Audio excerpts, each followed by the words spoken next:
이스라엘 백성들은 가데스 바네아에서 원망하고 불평함으로 가나안으로 바로 들어가지 못하고 38년이라는 긴 세월 동안 광야 생활을 하게 되었습니다. 광야 생활이 참 힘들고 어려운 생활이죠. 하나님은 그 가운데에서 이스라엘 백성들이 자기들의 잘못을 반성하고 믿음으로 훈련되기를 원하셨습니다. 즉 광야 생활은 하나님께서 주신 기회였습니다. 그런데 이스라엘 백성들은 그 기회를 살리지 못하고 오히려 자기들의 잘못을 모세와 아론에게 떠넘기고 그 권위를 흔들었습니다. 그 일을 주도한 사람이 모세의 사촌인 레위 지파의 지도자 고라와 또 르우벤 지파의 다단, 아비람, 또 온이었습니다. 그들은 모세와 아론의 자리를 차지하기 위해서 각 지파의 지도자 250명을 규합해서 모세와 아론의 권위에 정면으로 도전을 하게 되죠. 회중이 다 각각 거룩하고 여호와께서도 그들 중에 계시거늘 너희가 어찌하여 여호와의 총회 위에 스스로 높이느냐. 어제 우리가 말씀 나눈 3절에서 고라와 그를 따르는 레위 지파 사람들이 모세와 아론에게 한 얘기입니다. 레위 지파로서 성막에서 봉사하는 일이 하나님께서 맡겨주신 아주 중요한 일인데도 불구하고 그 일에 만족하지 못하고 그 직책을 가볍게 여긴 상태에서 제사장의 자리까지 또 지도자의 자리까지 이렇게 욕심을 낸 것입니다. 또 다단과 아비람은 13절에서 내가 우리를 적과 꿀이 흐르는 땅에서 이끌어내어 광야에서 죽이려 함이 어찌 작은 일이기에 오히려 스스로 우리 위에 왕이 되려 하느냐 하고 그동안의 광야에서 사람들이 죽은 것에 대한 책임 또 고생하고 있는 그런 세월들에 대한 책임을 모세에게 돌렸습니다.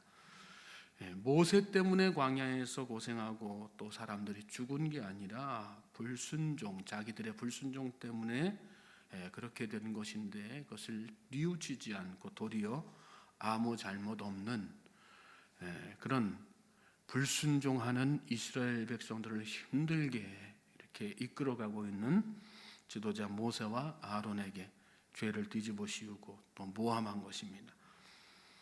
모세와 아론은 여러분이 이 상황이 얼마나 억울하고 분통이 터졌겠어요?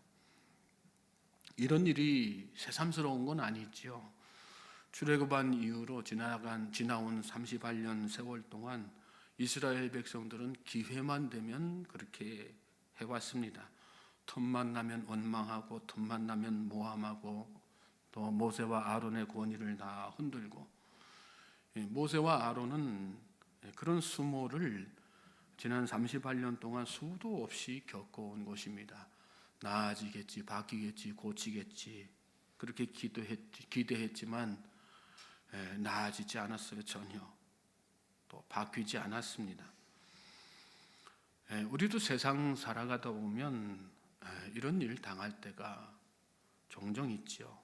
이유 없이 괴롭힘 당하고 모함 당하고 핍박 당하고 불이익 당하고 가정에서나 교회에서나 또 직장에서나 사회생활하는 주변 이웃과의 관계에서나 다 그런 일 당할 때가 참 많습니다. 우리가 신앙인으로서 그런 일 당할 때 참 우리가 믿음이 없으면 차라리 혈기대로 그렇게 하겠지만 신앙인이라는 게 참 아이러니한 거 아니겠어요? 딜레마죠. 우리에게 늘 그런 것들이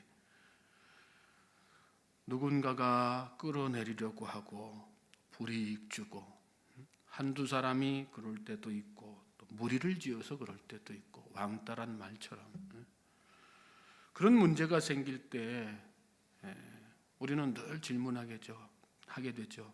신앙인인 나는 이 문제를 어떻게 해야지 되는가?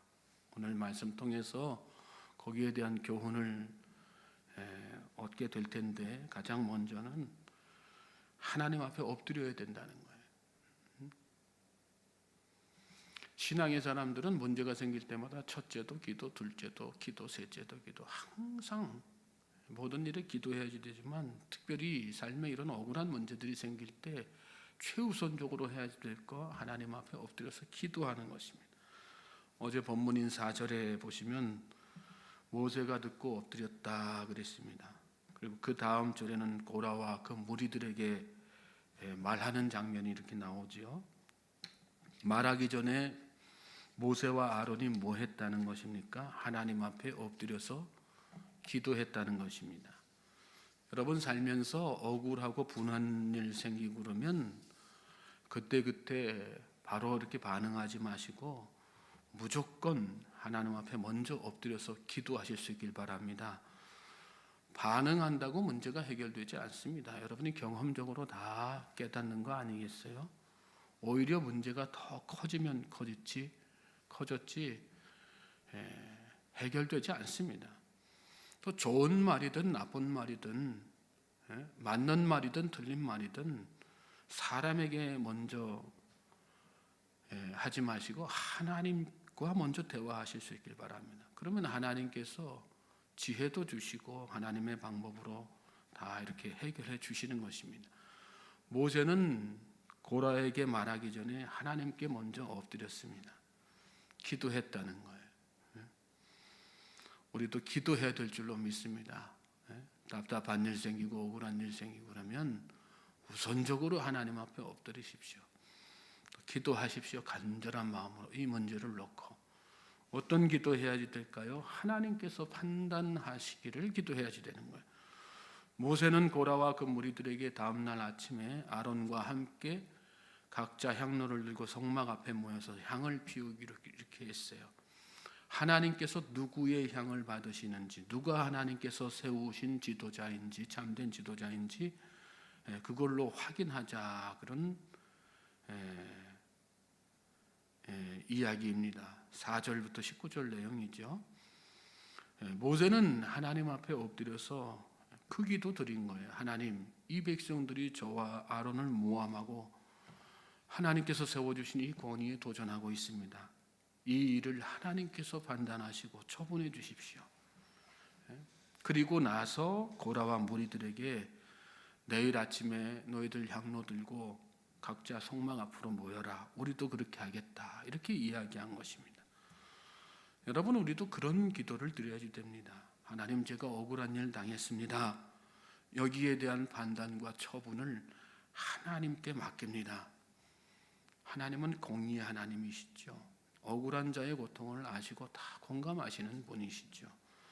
그렇게 기도하면 하나님께서 다 들어주시는 거예요. 그리고 바른 판단 해주시는 것입니다. 또 억울함과 분노를 가슴에 묻어두지 말고 기도로 하나님께 다 쏟아내야지 돼요. 15절에 보시면 모세가 심히 노하여 여호와께 여짜오되 주는 그들의 헌물을 돌아보지 마옵소서. 나는 그들의 나귀 한 마리도 빼앗지 아니하였고 그들 중에 한 사람도 해하지 아니하였나이다 하고 기도하는 것을 보게 됩니다.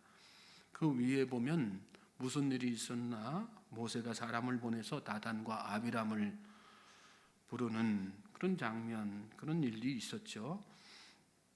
아마도 모세는 다단과 아비람이 고라와 함께 반역한다, 그 소식을 다 들은 것 같아요. 그리고 그 소식을 듣고 이 다단과 아비람을 권면하기 위해서 사람을 보낸 것 같습니다. 그런데 다단과 아비람이 오지는 않고 모세를 비난하고 이렇게 모함을 한 것입니다. 13절 14절이 그 내용인데 보면 내가 우리를 적과 꿀이 흐르는 땅에서 이끌어내어 광야에서 죽이려 하며 어찌 작은 일이기에 오히려 스스로 우리 위에 왕이 되려 하느냐. 이뿐 아니라 내가 우리를 적과 꿀이 흐르는 땅으로 인도하여 드리지도 아니하고 밭도 포도원도 우리에게 기업으로 주지 아니하니 내가 이 사람들의 눈을 빼려느냐. 우리는 올라가지 아니하겠노라. 모든 책임을 다 모세에게 다 전가하고 죽은 것도 사람들이 죄로 말미암아 불신앙으로 다 죽게 된 것도 모세 아론에게 다 책임 전가하고 지금 이렇게 하나님의 그 자기들의 불신앙 때문에 받게 된 그 벌로 광야를 이렇게 다 헤매고 있는데 거기에 대한 책임도 이 모세 아론이 일부러 마치 자기들 고생시키기 위해서 가나안에 들어가지 못하게 하는 것인 것처럼 다 그렇게 모함하잖아요. 자, 그 말을 전해 들은 모세 억장이 무너지고 화가 치밀어 올랐죠. 15절에 보면 다시 보면 모세가 심히 노하여 그랬습니다. 화가 머리끝까지 치솟아서 당장이라도 쫓아가서 요절을 내고 싶은 그런 마음이 있었던 것입니다. 심히 노하여. 그런데 그 순간에 모세가 어떻게 합니까? 하나님 앞에 기도하죠. 그리고 하나님께 그 심히 노한 자기 마음속에 가득한 그 분노를 하나님 앞에 기도로 다 쏟아내는 것을 보게 됩니다. 주는 그들의 헌물을 돌아보지 마옵소서. 나는 그들의 나귀 한 마리도 빼앗지 아니하였고 그들 중에 한 사람도 해하지 아니하였나이다. 하나님, 저 억울합니다. 제가 하나님이 다 아시지만 저 그 사람들의 나귀 한 마리도 빼앗지 않고 제가 지도자라고 해서 그들 중에 한 사람도 제가 해야 할 일이 있습니까? 그런 일 없습니다. 그러니 하나님, 저들의 헌물 돌아보지 마십시오. 화병이라는 말을 많이 들어보셨죠? 마음속에 화가 쌓여서 생기는 병입니다. 화가 나는데 어디 가서 하소연도 못하고 가슴에 그 화를 다 쌓아놓고 있으면 그게 병이 되죠. 그래서 평소에 화를 잘 내는 사람보다 화 안 내고 참는 사람이 스트레스도 많고 또 우울증 같은 것도 잘 생기고 그게 발전하면 나중에 암과 같은 치명적인 질병으로 발전하기도 하는 거거든요. 화는 여러분 독과 같은 것입니다. 담아두면 안 되고 쏟아내야지 되는 것입니다. 그런데 인간적인 방법으로 사람한테 그 쏟아내면 어떻게 돼요? 부작용이 생기죠. 사람은 누군가 쏟아내는 그 화를, 분노를 받아줄 능력이 없어요. 그래서 사람한테 쏟아내서는 안 되는 것입니다. 사람한테 쏟아내면 반드시 부작용이 생기는 거예요. 그런데 하나님 앞에 쏟아내면 여러분 부작용이 하나도 없어요. 하나님은 다 받아주시는 분이거든요. 또 하나님은 치유하시는 분이시거든요. 성경에 나오는 인물 중에 이런 기도를 가장 많이 한 사람이 다윗이죠. 다윗은 참으로 억울하고 분한 일을 많이 당했습니다. 스스로 감당하고 소화할 수 없을 정도의 그런 억울한 일들, 분노할 일들이 얼마나 많았어요. 그런데 다윗은 그럴 때마다 사람에게, 자기 대적자들은 자기한테 그렇게 해코지하는 사람들한테 그 분노를 쏟아내지 않고 누구한테 쏟아냈어요? 하나님 앞에. 하나님 앞에 자기 있는 마음 속 그 분노 그대로 다 쏟아냈다. 대표적으로 시편 109편 보면 다윗이 억울한 일 당해서 하나님 앞에 기도하는 그런 내용인데 자기 억울함을 하나님 앞에 다 호소하면서 뭐라고까지 기도하냐면 나의 대적들이 욕을 옷 입듯 하게 하시며 자기 수치를 거독같이 입게 하소서, 그렇게 기도해요. 사람한테 이 말 쏟아냈다고 생각해 보세요. 문제가 생기죠. 그걸로 말미암아서 더 큰 문제가 생기죠. 하나님 앞에 쏟아내는 거예요. 대적자들에 대한 분노, 형언할 수 없고 주체할 수 없는 그 분노를 하나님 앞에 다 쏟아낸 것입니다. 또 부작용이 안 생기는 거예요.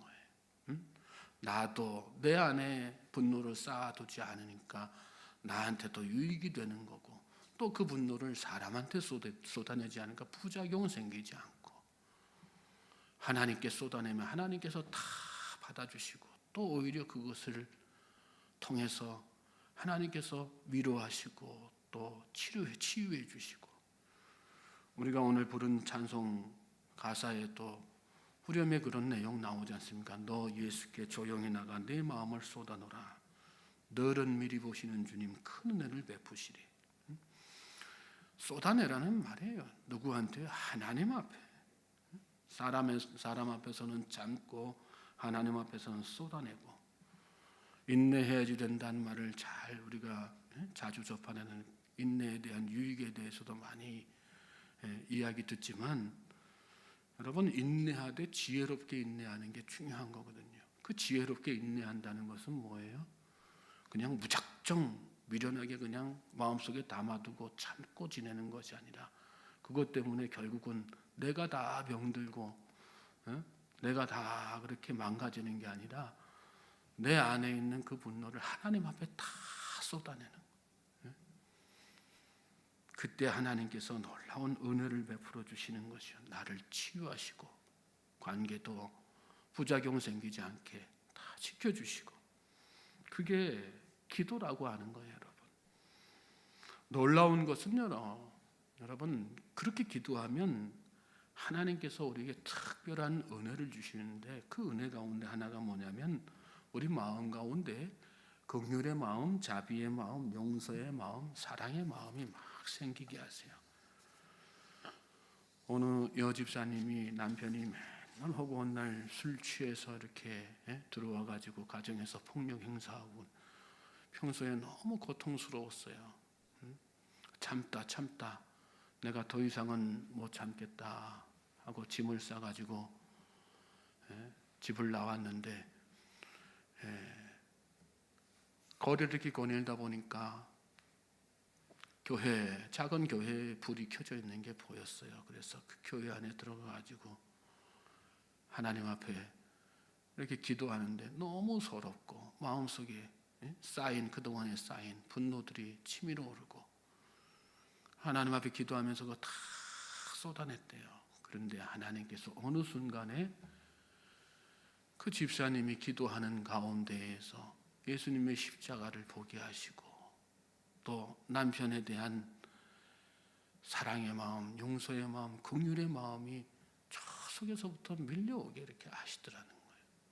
그래서 그 뒤로 다시 집으로 돌아가서 그 사랑의 마음 가지고 다시 남편을 대하기 시작했더니 어느 순간 남편에게 변화가 오게 되고 마침내 행복한 가정을 이루게 되었다는 그런 이야기를, 또 그런 간증을 또 듣습니다.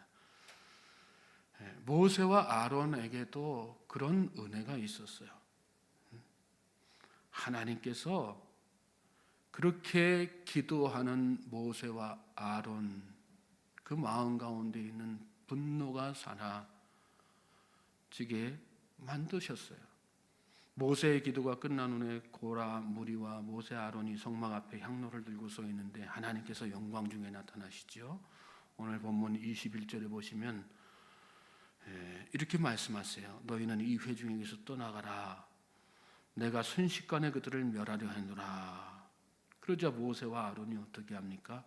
다시 또 하나님 앞에 엎드려서 기도해요. 22절에 하나님이여, 모든 육체의 생명이 하나님이여, 한 사람이 범죄하였거늘 온 회중에게 진노하시나이까.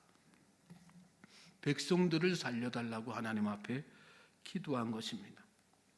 사실 고라와 다단, 아비람, 온, 그리고 250명 지도자가 이 반역을 주도했지만 모세와 아론을 이렇게 반역한 것은 이스라엘 백성들 전체였습니다. 이 이스라엘 백성들을 전체의 힘을 뒤에다가 업고 이 사람들이 더 그래서 담대한 마음으로 모세, 아론 앞에 이렇게 나선 거거든요. 그래서 하나님께서 그들을 다 멸하겠다 이렇게 말씀하신 것입니다. 이스라엘 공동체 전체가 이렇게 반역한 거예요. 그러니까 하나님께서 괜히 그들을 다 멸하겠다 이렇게 말씀하신 것이 아니라 그런 이스라엘 백성들 전체의 이 악한 모습을 보시고 다 멸하겠다 이렇게 말씀하신 것입니다. 그런데 모세와 아론이 그 하나님의 말씀을 듣고 뭐라고 기도하는 거예요? 그렇게 하지 마시라고. 하나님, 그렇게 하지 마십시오. 이스라엘 백성들, 다른 백성들 좀 살려주십시오. 하나님 앞에 마음속에 분노를 다 기도 가운데 쏟아내는 동안에 어느새 그 마음속에 백성들을 향한 분노가 다 사라지고 용서의 마음, 자비의 마음, 긍휼과 사랑의 마음이 그들 안에 가득했던 것입니다. 하나님은 모세와 아론의 그 기도를 들으시고 마음을 돌이키셨어요. 그리고 반역을 주도했던 고라와 다단, 아비람, 그리고 250명의 지도자들만 이렇게 죽이시죠. 남은 백성들은 다 살려주셨다는 거예요. 다 살려주셨다는 거예요. 하나님 앞에 엎드리고 기도하면 그런 거예요. 나 자신도 살고 또 다른 사람도 살고 더불어 다 같이 살게 되어 있는 것입니다. 내 안에 그냥 품고 지내면 내가 죽어요. 다른 사람을 향해서 분노를 바라면 다른 사람이 죽어요. 같이 다 죽는 거예요. 그런데 하나님 앞에 기도하고 하나님 앞에 쏟아내면 다 같이 이렇게 살게 되어 있는 거죠. 자, 그렇게 이스라엘 백성들은 모세의 중보 기도를 들으신 하나님의 은혜로 목숨을 건지게 되죠. 그런데 그 뒤에 이어지는 말씀에 보면 그럼에도 불구하고 그 남은 백성들, 목숨을 살림 받은 그 백성들 그 은혜를 깨닫습니까? 은혜를 알지 못하죠. 41절 넘어가서 보시면 이튿날 이스라엘 자손의 온 회중이 모세와 아론을 원망하여 이르되 너희가 여호와의 백성을 죽였도다 그랬습니다. 은혜를 깨닫지 못하고 또다시 온 회중이 나서서 모세와 아론을 원망하는 그런 모습을 보게 됩니다. 하나님은 그 모습을 보시고 전염병으로 그들을 다 진멸하기로 작정하셨어요. 그러자 모세와 아론이 이번에도 다시 그들을 위해서 중보하죠. 속죄제를 드리고 용서를 구합니다. 결과 또 많은 사람이 죽었지만 대부분의 이스라엘 백성은 또 살게 되는 것을 오늘 말씀 가운데서 보게 되죠. 49절 보면 고라의 일로 죽은 자 외에 연병이 죽은 자가 14,700명이었더라. 연병이 그침에 아론이 회막문 모세에게로 돌아오니라. 하나님의 은혜로 이렇게 이스라엘 백성들이 죄를 지어 죽을 죄를 지었지만 그럼에도 불구하고 다시 살게 되는, 누구를 통해서 그런 일들이 일어난 거예요?